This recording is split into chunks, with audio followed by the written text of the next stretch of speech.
So, you already have the divorce papers ready? Are you trying to scare me? You know I'm ready for this at any time. You better calm down and think about what you just said.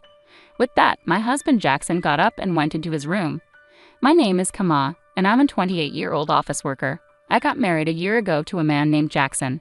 We met on a blind date, and after dating for a year and a half, he proposed to me.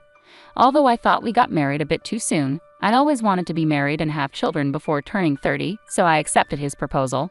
However, I later realized I should have been more cautious. The first surprise came when Jackson changed his job as soon as we got married. Out of the blue, he said he was changing jobs. Why all of a sudden?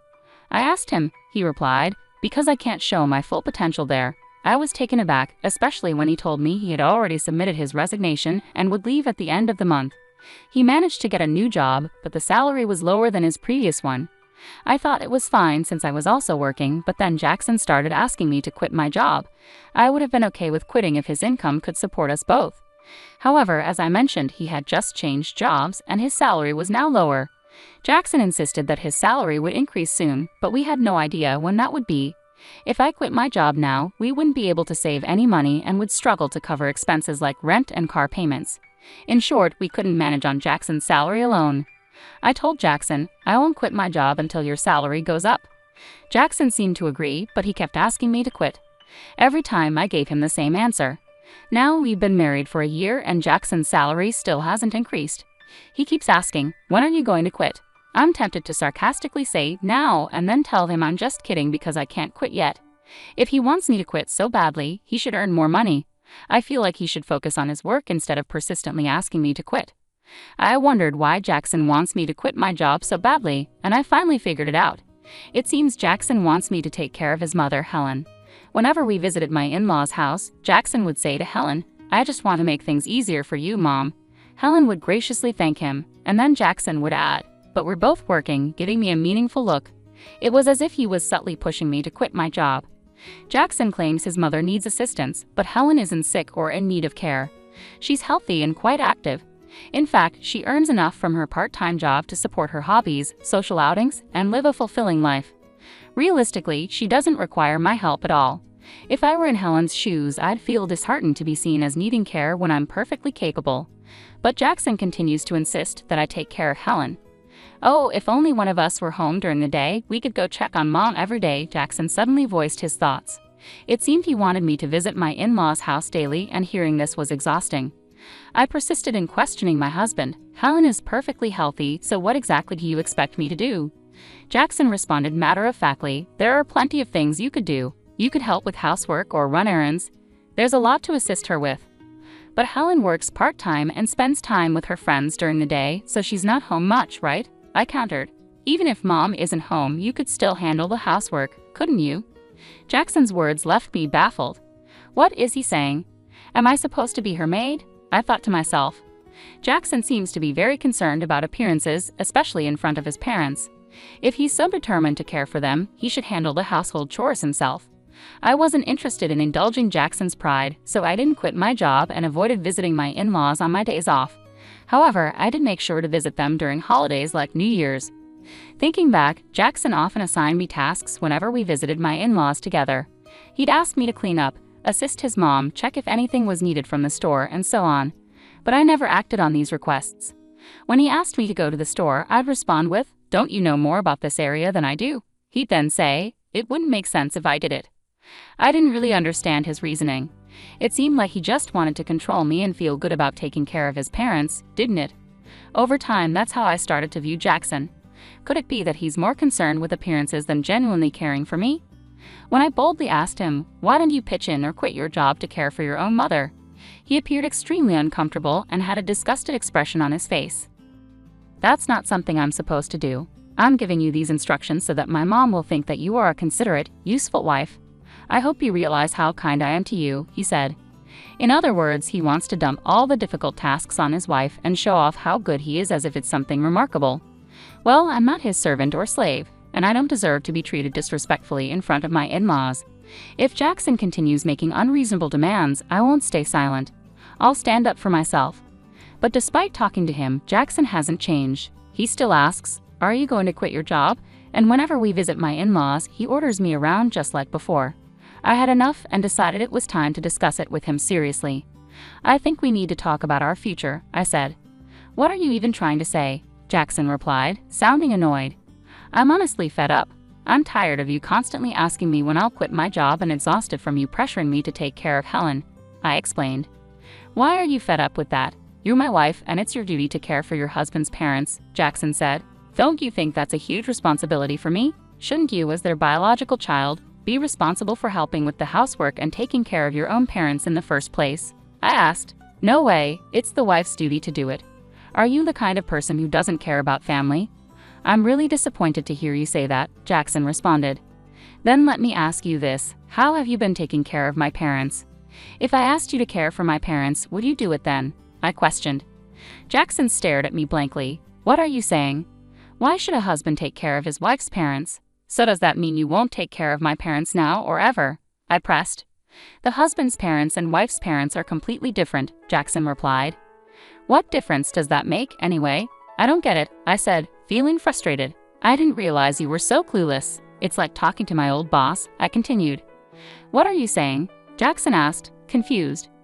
"I'm saying the husband's parents should come first. You should take care of your wife's parents," I clarified. "What?"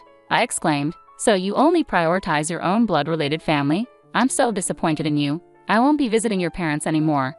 "Huh, why would you do that? Enough is enough. I'm the one who wants you to stop this nonsense," I retorted. "No way, how dare you talk back like that? My mom is right," Jackson shot back.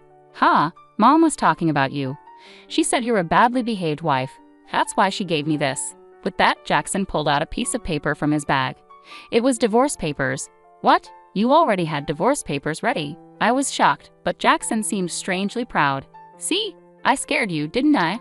I'm prepared for this anytime, so think about what you just said," Jackson declared smugly before leaving for his room. Unbelievable. Why is Jackson so selfish? That look of triumph on his face. It's clear the divorce papers are a threat to make me obey him. The fact that Helen was involved made me even more suspicious. Jackson is acting like a puppet for his mom, trying to control me while following her orders. It's ridiculous. I won't let Jackson have his way. How can he not see our marriage is in trouble when he acts like this? His lack of understanding just annoys me more. Jackson had already completed the divorce papers and handed them to me with witnesses, including Helen and his friends. This meant I could sign and file them whenever I chose. The next day, after Jackson went to work, I filled out the divorce papers and submitted them to the city office. As a precaution, I also filed a notice of non-acceptance of the marriage certificate. I called my parents and explained the situation, knowing Jackson might threaten to file the marriage certificate on his own if he found out. My parents were shocked that I had already prepared the divorce papers but fully supported my decision. Outraged by Jackson's behavior, they offered to help me move my belongings immediately. Taking a leave from work, I had my parents come over and relocate all my things to their house while Jackson was away. I decided to stay with my parents for a while. It was the first time in a long time that I felt truly comfortable and at ease in their home. Reflecting back, Jackson never did his share of housework. I was the one cooking dinner after long work days and handling all the cleaning and laundry on my days off. On top of that, he expected me to care for his parents, which was impossible. That night, Jackson called me, probably just back from work. "Hello? Hey, where are you right now?" "I'm at my parents' house." "Oh, why would you go back there without my permission? And where's all your stuff? Don't tell me you're staying the night." I almost laughed. How could he think I was staying when I had taken most of my belongings with me? It showed his selfishness to even suggest that I move out of the house. "I'm not coming back," I said firmly. "What are you talking about? Come back here and make me some food." "Make it yourself," I replied, ending the call. I couldn't discuss divorce with him if he continued to behave this way. I decided to wait for him to come to my parents' house and blocked his number.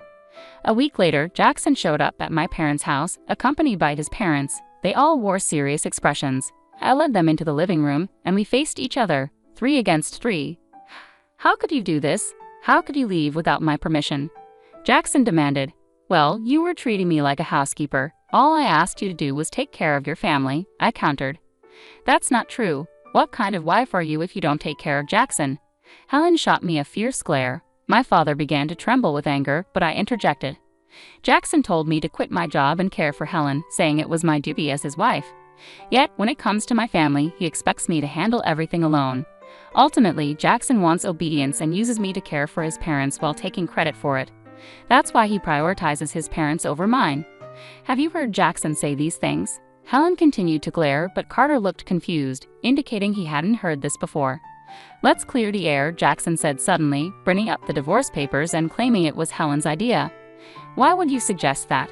Carter asked, clearly surprised. Oh no, it's because Camilla has an attitude problem, Helen stammered.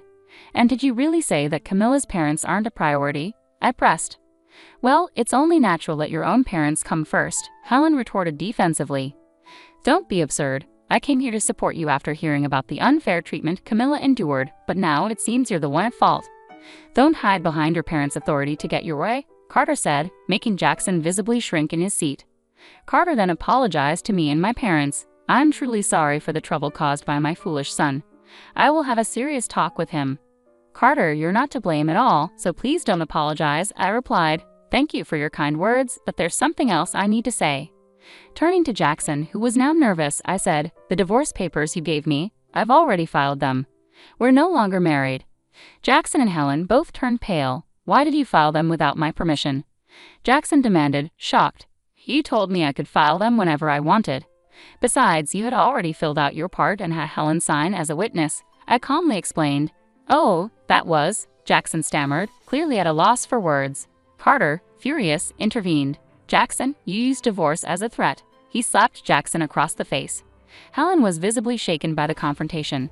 I apologize deeply that you had to witness this. You're right to divorce this fool.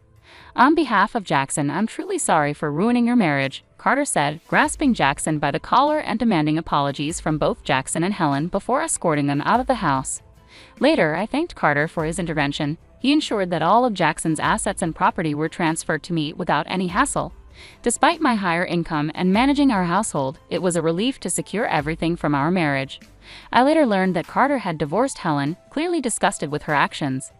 The other day, I ran into a colleague from Jackson's old workplace who shared some surprising news. Jackson wasn't performing well at his job and often received harsh criticism from his boss. In defiance, Jackson resigned and changed jobs. This only added to my frustration with him. Instead of taking responsibility for his shortcomings, he blamed others, which likely contributed to his lower pay at the new job. I'm relieved to have left him. I've rented a cozy apartment and enjoy living independently. Work is going smoothly, and I even received a recent raise. Right now, I'm not interested in relationships and prefer focusing on my career. Jackson always cared more about appearances than actual abilities. He maintained a facade at home but failed to improve professionally. Sadly, many husbands use divorce threats as leverage, thinking they're powerful, but it's a big mistake. I hope they realize their folly and find happiness alone. Meanwhile, I'm grateful to have moved on from Jackson and look forward to meeting someone special in the future.